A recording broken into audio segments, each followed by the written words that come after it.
Have you ever wondered why God seemed patient with Moses when he questioned him, but then punished Moses when he struck a rock? Moses questioned God. Moses complained. Moses doubted whether Israel would believe him. Moses even questioned how God could possibly provide enough meat for an entire nation. And yet, in many of those moments, God responded by reassuring Moses, giving him signs, or demonstrating his power. But then came one moment at the waters of Meribah. God told Moses to speak to a rock. Moses became angry. He struck the rock twice. Water came out. The people received what they needed. But God then told Moses something devastating. He would not be allowed to enter the promised land. So what made this moment different? Was Moses punished simply because he struck the rock? Or was something much deeper happening? To understand this, we need to go back to the beginning of Moses' journey. Moses was not a man who always appeared completely confident. When God first appeared to Moses in the burning bush, God gave him an extraordinary assignment: go back to Egypt, confront Pharaoh, and lead the Israelites out of slavery. But Moses did not immediately respond with confidence. Instead, he asked God, "Who am I that I should go to Pharaoh and bring the Israelites out of Egypt?" Think about that. God was sending Moses on one of the greatest missions in biblical history. And Moses' first response was essentially, "Who am I?" God did not abandon him. God reassured him. God promised, "I will be with you." But Moses continued. He asked, "What if they do not believe me?" Once again, God responded. This time, God gave Moses signs. His staff became a serpent. His hand became diseased and was restored. God was showing Moses that the mission did not depend upon Moses' own strength. It depended upon God's power. But Moses still wasn't finished. He told God that he was not eloquent. He was slow of speech. And once again, God reassured him. God said, "Who gave human beings their mouths?" God reminded Moses that he was the one who created the very mouth Moses was worried about using. But Moses eventually said something even more direct. "Please send someone else." This time, God's anger burned against Moses. Yet even then, God provided Aaron to help him. Notice the pattern. Moses struggled. God corrected him. God reassured him. And God continued to work through him. This is important because Moses' story was never the story of a man who possessed perfect confidence. It was the story of a man who repeatedly had to learn to trust the God who had called him. And that pattern continued after Moses returned to Egypt. Moses went before Pharaoh. He delivered God's message. But instead of immediately releasing Israel, Pharaoh made their situation worse. The Israelites were forced to make bricks without being given enough straw. The people became angry with Moses. And Moses went back to God. He asked, "Why, Lord? Why have you brought trouble on this people?" Moses was confused. God had promised deliverance, yet everything seemed to be getting worse. But again, God did not abandon Moses. God reminded him of his covenant. God promised that he would bring Israel out of Egypt with mighty acts of judgment. And then Moses witnessed something no ordinary human being could have imagined. The plagues came upon Egypt. Water became blood. Frogs covered the land. Darkness came. The firstborn of Egypt died. And finally, Pharaoh allowed Israel to leave. But even after all those miracles, the Israelites found themselves trapped. The Red Sea was in front of them. The Egyptian army was behind them. And the people were terrified. Yet Moses stood before them. God opened the sea. Israel walked through on dry ground, and the Egyptian army was destroyed. God had repeatedly shown Moses his power, but the wilderness would reveal something else. Miracles could demonstrate God's power.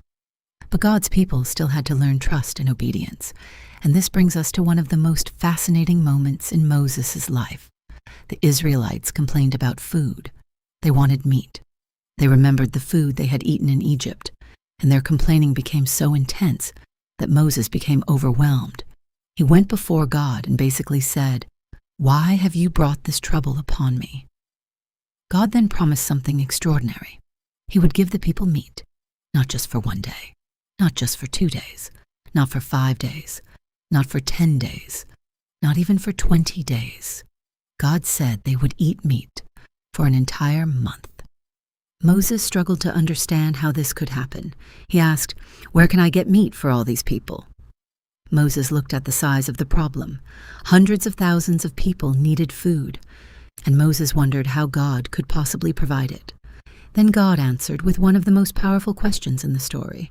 Is the Lord's arm too short? In other words, Moses, have you forgotten who I am? And God proved his power. A wind went out from the Lord. Quail came into the camp. There was more than enough meat.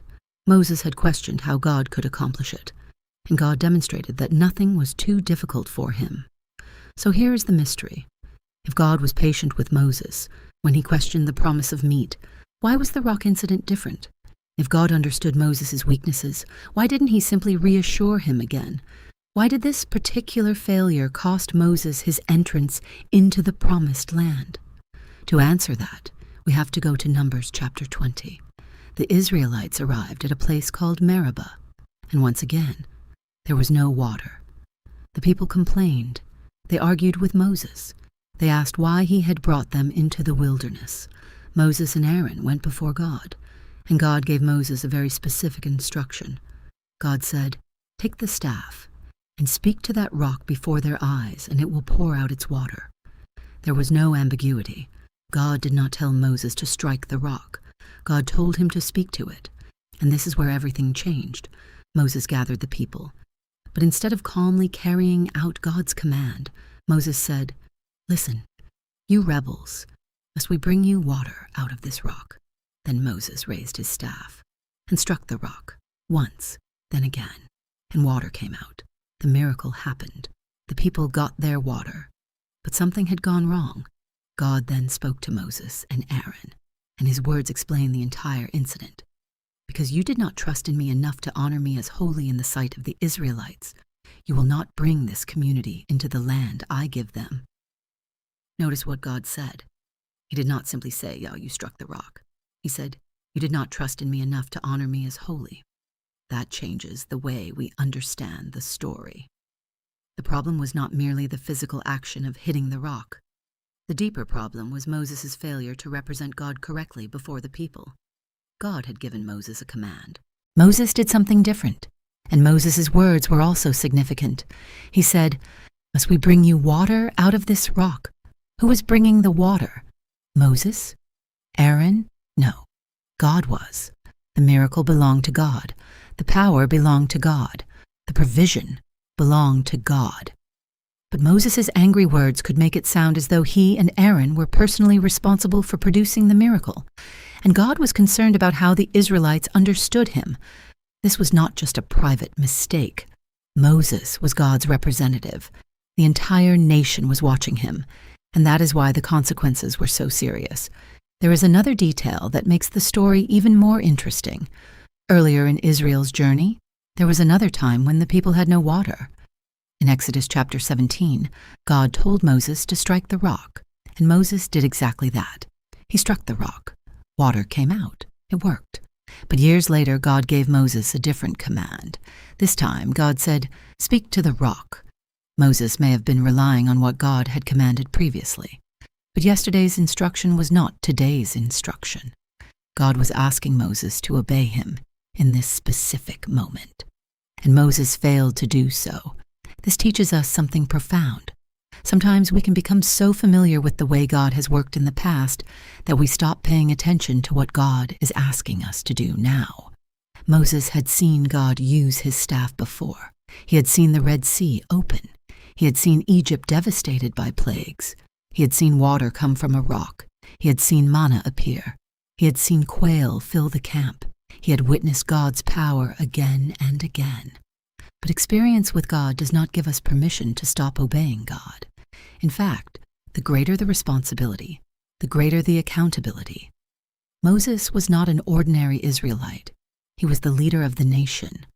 God had entrusted him with extraordinary authority. And because Moses represented God publicly, his disobedience carried greater consequences. But there is still another question. Was Moses really a man without faith? No. The Bible gives us a very different picture. Hebrews 11 lists Moses among the great people of faith. Moses chose to identify with God's people rather than enjoy the privileges of Egypt.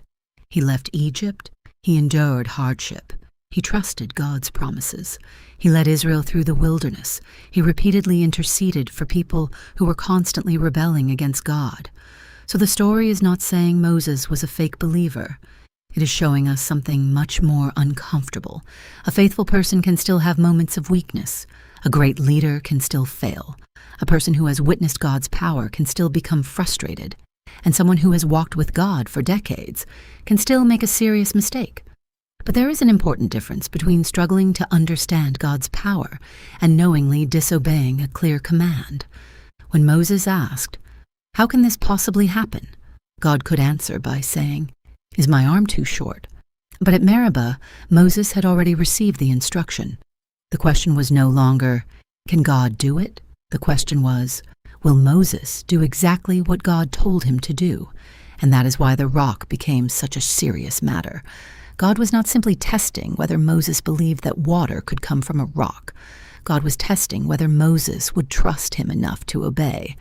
There is also something deeply sobering about the punishment.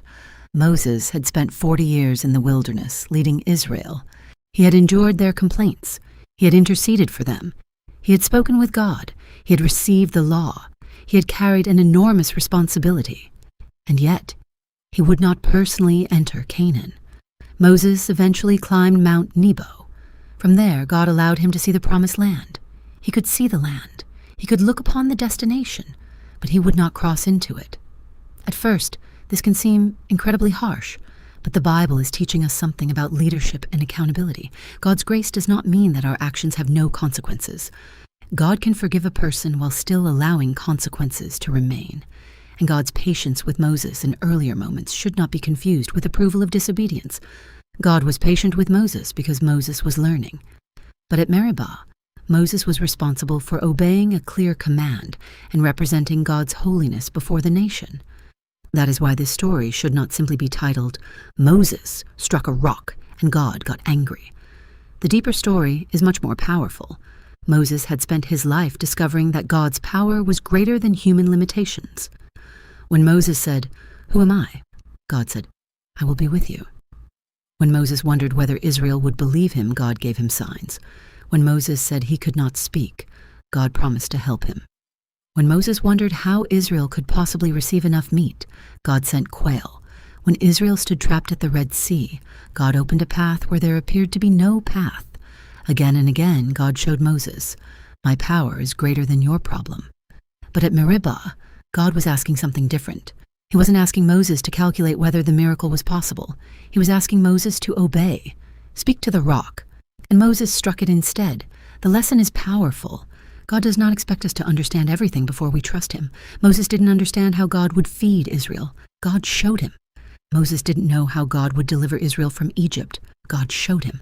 Moses didn't know how Israel would escape Pharaoh. God showed him. But there comes a point when God has already spoken. And at that point, the question is no longer, "Can God do this?" The question becomes, will I trust him enough to obey? That may be the greatest lesson hidden inside the story of Moses and the rock. Faith is not always having every answer. Faith is sometimes obeying when you do not understand the method. Moses had seen God's power. He had experienced God's presence.